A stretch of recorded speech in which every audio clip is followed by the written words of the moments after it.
I'm not even really sure what to make of this, but I found this video going over Spark 3D, sparse representation and construction for high resolution 3D shapes, modeling Spark 3D. Okay, so they took an image of what I'm assuming is a rocket image, and they made it a 3D model, and it makes a lot of assumptions. Uh, Here's a motorcycle frame, um, and by no means are these like perfect, but dude, this is crazy.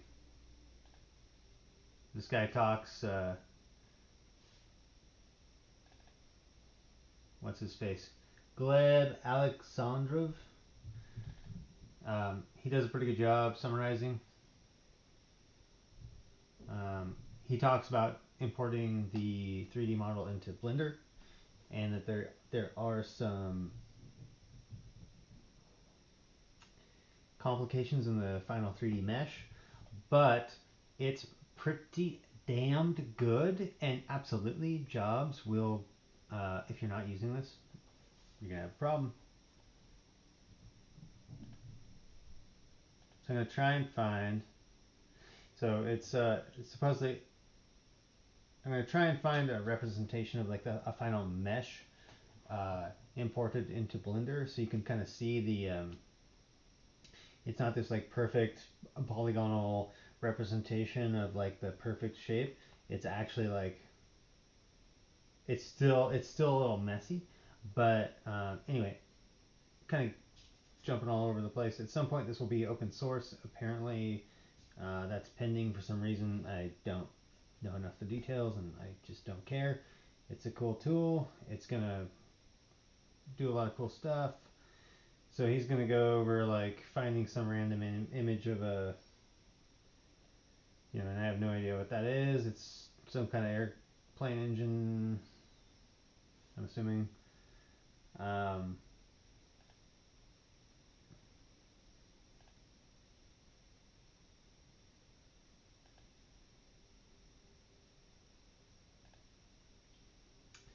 okay, that's those little orange shapes are the polygons.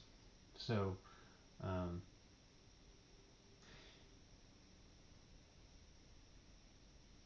like I said, this is not. You're not just gonna you're not gonna like upload a image of a Vortec 8100 and have a perfect casting CAD file to copy General Motors 2007 496 inch cubic inch block or whatever, like I wanted to do. But you're gonna have like a really solid, like, holy crap. Um, the foundation here is like just it's like actually astounding.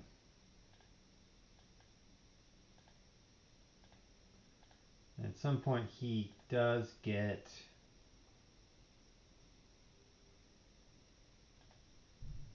Okay, so here you can see, like, rather than like,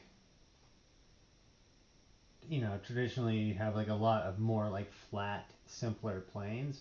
This really is like, this looks like the shape of like an actual old bulldozer.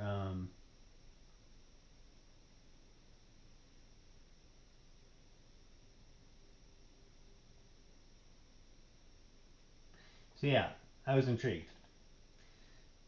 So I took this image. This is an image that I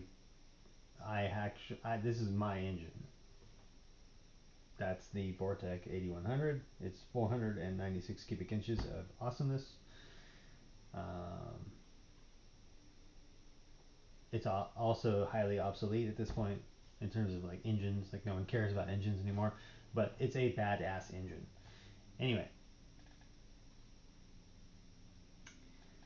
then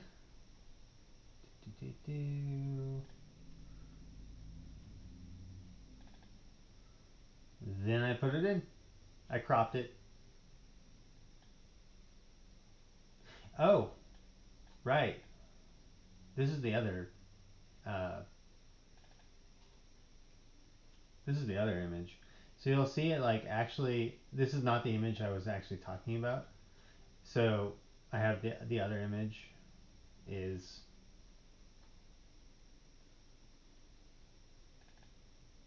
Oh gosh.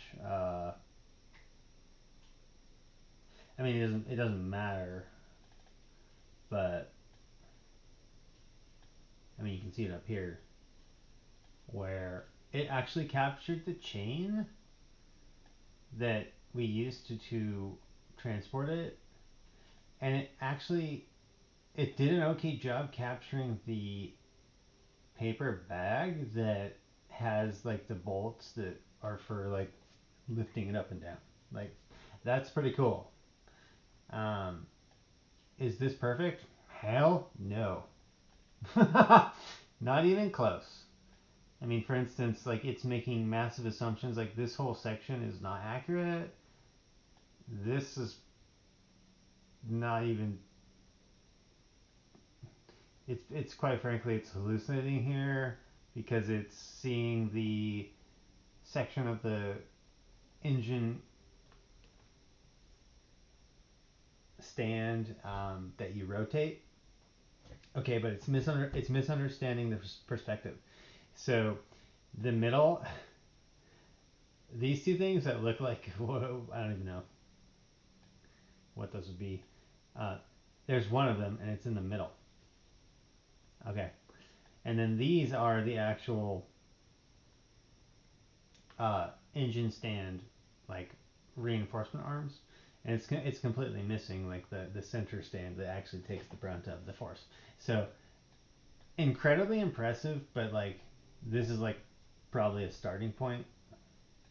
I mean, it's not probably. It's not even.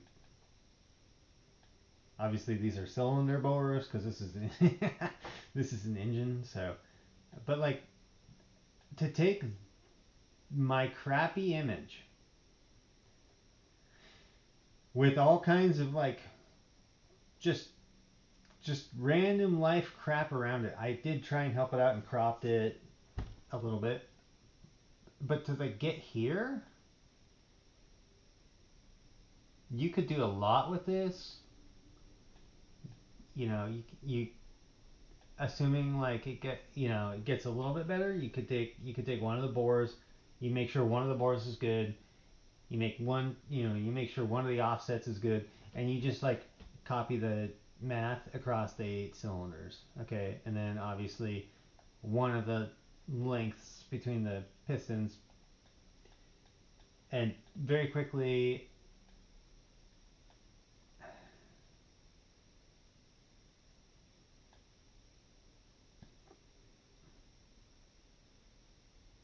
That's freaking cool. It got the camshaft and crank. It understands that the crank and camshaft are journals go all the way through, but then it didn't understand that the cylinders go down to the lower. That's weird. Yeah, so it's just a really fascinating take. Now, if I can find where, I mean, that's if that doesn't impress you, like I I have some choice words, but like wow, like that's really cool to me. Um, so that's the image that I chose before. Yeah, I tried a couple.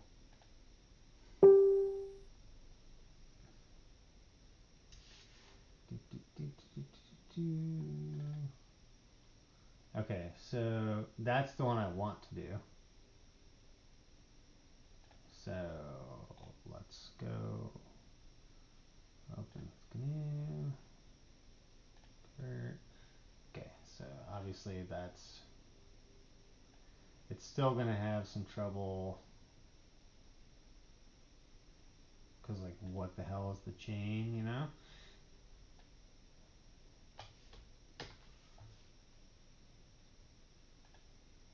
Overwrite. I don't need to save. So that should be right there. Alright, and that's it. So let's, you know, I'll probably crop this.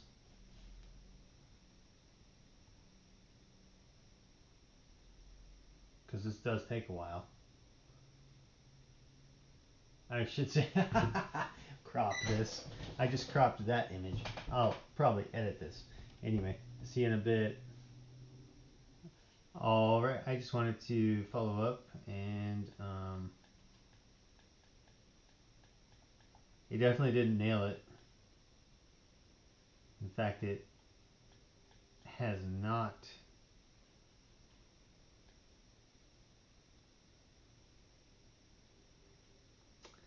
understood the spacing.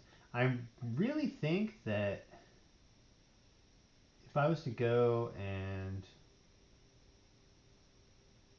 like I'm not doing it any favors basically. Like one, this is like an early technology. It is actually impressive. And two, it's like hyper zoomed in so like maybe it doesn't have enough perspective because it's like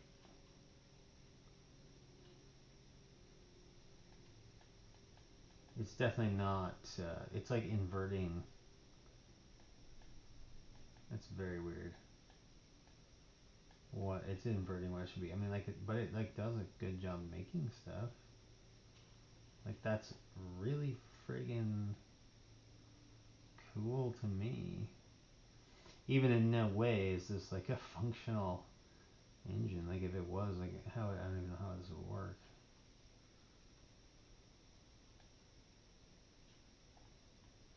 Be like a flat plane. Be a really flat plane short stroke.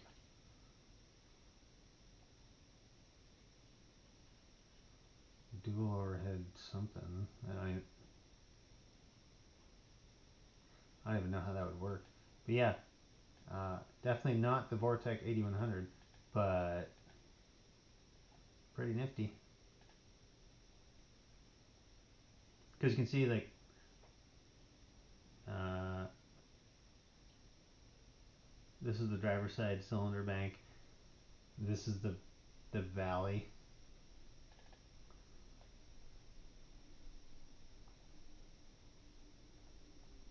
You know, and on the other side of this is a dual. It's a V. I don't even know. Is it 90 degrees? It's a very like it's like the last big block General Motors made was the 496 cubic inch Vortec 8100, um, and this is a representation in the real world of that because it's slightly modified from I think it's AC Delco, so it's you know it's quote unquote new.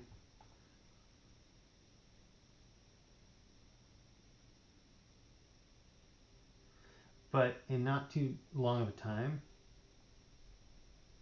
all you'll need is this image, and it's gonna realize what it's looking at, and either do it right from scratch,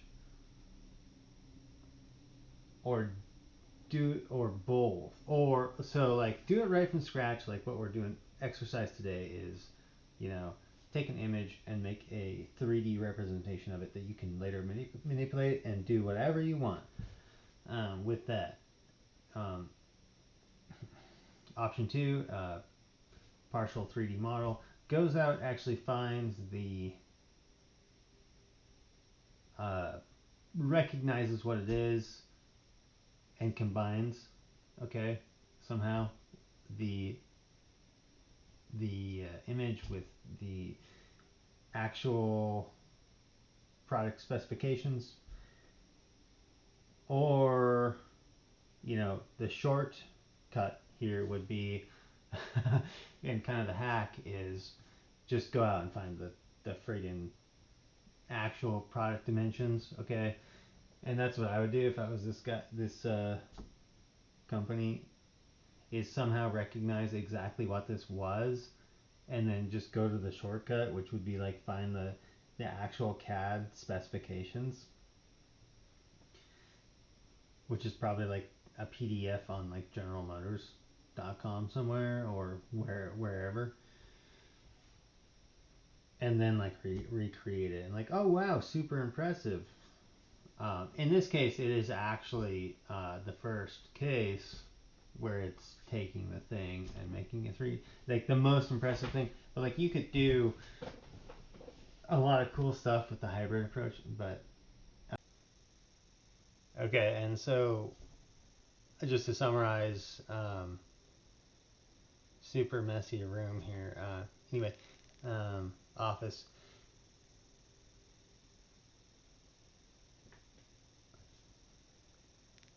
In a short order, you will be able to take an image and not only create a model that you can therefore import into Blender, which was the whole point of the video, which I should have taken some time up front to explain.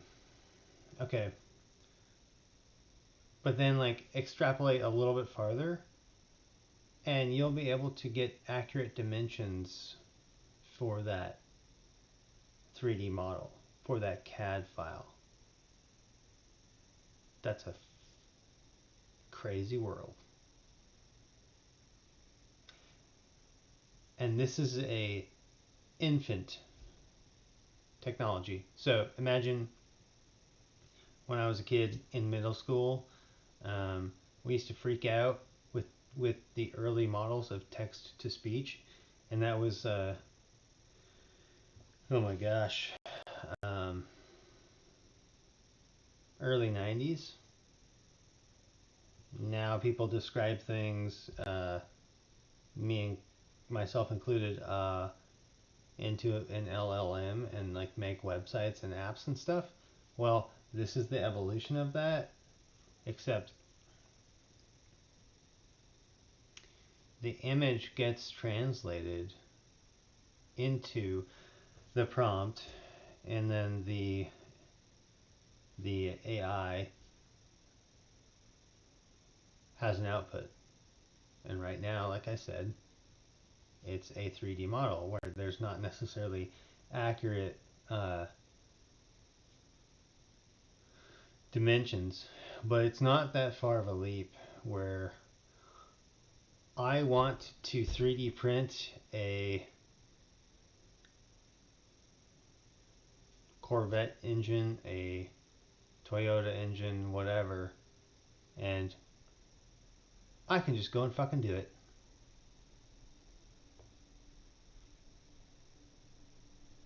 That's amazing.